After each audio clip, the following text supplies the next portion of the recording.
विक्रम और बेताल की कहानी भाग 2। पाप किसको लगा। काशी में प्रताप मुकुट नाम का राजा राज्य करता था। उसके वज्र मुकुट नाम का एक बेटा था।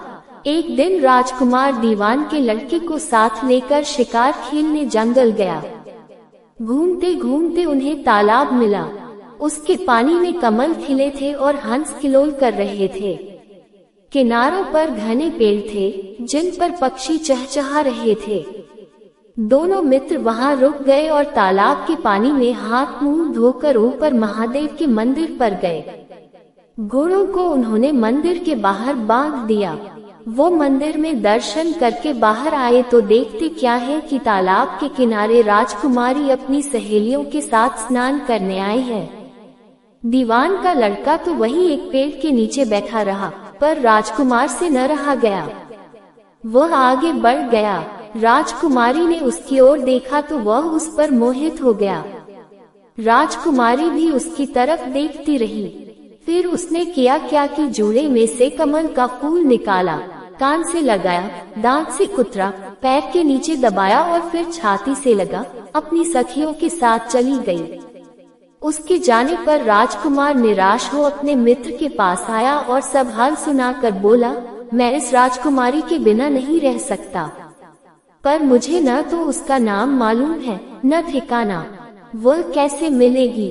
दीवान के लड़के ने कहा, राजकुमार आप इतना घबराए नहीं, वह सब कुछ बता गई है। राजकुमार ने पूछा, कैसे। वह बोला, उसने कमल का फूल सिर से उतार कर कानों से लगाया तो उसने बताया कि मैं कर्नाटक की रहने वाली हूँ। दांत से कुतरा तो उसका मतलब था कि मैं दंतबाट राजा की बेटी हूँ। पांव से दबाने का अर्थ था कि मेरा नाम पद्मावती है और छाती से लगाकर उसने बताया कि तुम मेरे दिल में बस गए हो। इतना सुनना था कि राजकुमार खुशी से फूल उठा। बोला, अब मुझे कर्नाटक देश में ले चलो। दोनों मित्र वहां से चल दिए। घूमते फिरते सैर करते दोनों कई दिन बाद वहां पहुँचे।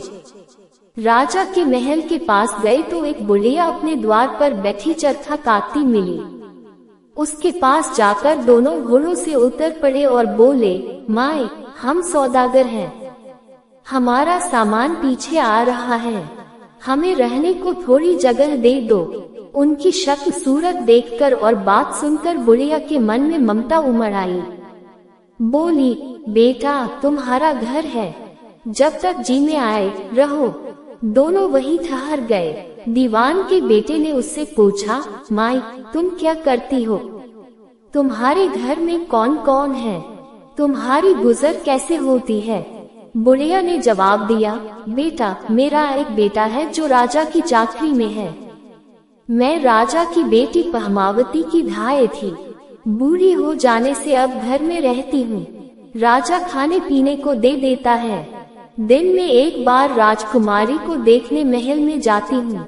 राजकुमार ने बुढ़िया को कुछ धन दिया और कहा, माए कल तुम वहाँ जाओ तो राजकुमारी से कह देना कि जेठ सुदी पंचमी को तुम्हें तालाब पर जो राजकुमार मिला था वह आ गया है। अगले दिन जब बुढ़िया राजमहल गई तो उसने राजकुमार का संदेशा उसे दे दिया। सुनते ही राजकुमारी ने गुस्सा होकर हाथों में चंदन लगाकर उसके गाल पर तमाचा मारा और कहा, मेरे घर से निकल जा। बुढ़िया ने घर आकर सब हाल राजकुमार को कह सुनाया।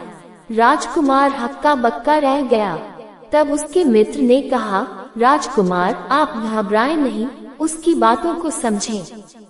उसने 100 उंगलियां सफेद चंदन में मारी, इससे उसका मतलब यह है कि अभी 10 रोज चांदनी के हैं। उनके बीतने पर मैं अंधेरी रात में मिलूंगी। 10 दिन के बाद बुढ़िया ने फिर राजकुमारी को खबर दी तो इस बार उसने केसर के रंग में 3 उंगलियां डुबोकर उसके मुंह पर मारी और कहा, भाग यहाँ से। बुढ़िया ने आकर सारी बात सुना दी। राजकुमार शोक से व्याकुल हो गया। दीवान के लड़के ने समझाया, इसमें हैरान होने की क्या बात है। उसने कहा है कि मुझे मासिक धर्म हो रहा है, 3 दिन और ठहरो। 3 दिन बीतने पर बुढ़िया फिर वहां पहुंची। इस बार राजकुमारी ने उसे फटकार कर पश्चिम की खिड़की से बाहर निकाल दिया। उसने आकर राजकुमार को बता दिया। सुनकर दीवान का लड़का बोला, मित्र, उसने आज रात को तुम्हें उस खिड़की की राह बुलाया है। मारे खुशी के राजकुमार उछल पड़ा। समय आने पर उसने बुढ़िया की पोशाक पहनी, इत्र लगाया, हथियार बांधे। दोपहर रात बीतने पर वह महल में जा पहुंचा और खिड़की में से होकर अंदर पहुंच गया। राजकुमारी वहां तैयार खड़ी थी। वह उसे भीतर ले गई। अंदर के हाल देखकर राजकुमार की आंखें खुल गईं।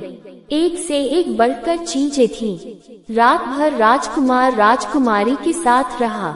जैसे ही दिन निकलने को आया कि राजकुमारी ने राजकुमार को छिपा दिया और रात होने पर फिर बाहर निकाल लिया। इस तरह कई दिन बीत गए। अचानक एक दिन राजकुमार को अपने मित्र की याद आई। उसे चिंता हुई कि पता नहीं उसका क्या हुआ होगा। उदास देखकर राजकुमारी ने कारण पूछा तो उसने बता दिया।